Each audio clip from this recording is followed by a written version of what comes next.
Og nu er det blevet tid til 22-nyhederne.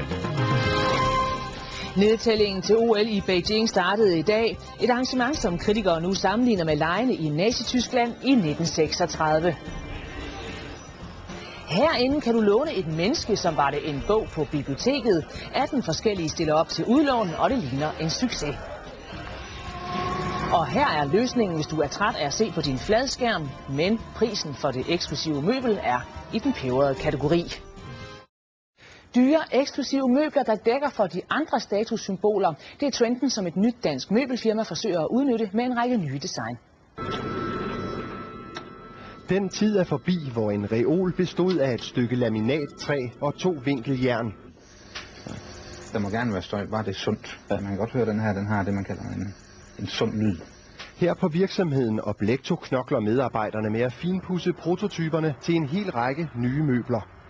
Når man kommer hjem til hjemmet, så bevæger man egentlig hånden stille og roligt hen over den.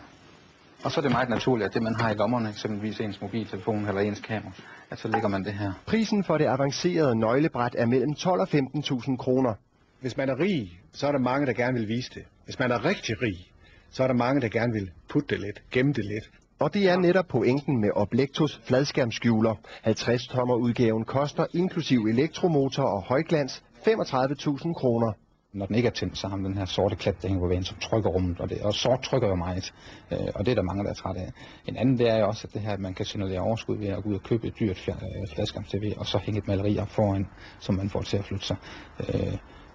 Det er der mange flere mennesker, der har overskud til i dag, og kan skabe den her lækkerhed. Der er stadigvæk specielt i den europæiske og nordeuropæiske kultur, der hedder, at det er helt fint, man er rig, men man behøver ikke gå rundt og blære sig med det alle steder, og derfor er det at dække noget til, eller pakke det lidt ind, eller være diskret omkring til sin rigdom, opfattes i de fleste sammenhænge i vores kultur som sympatisk.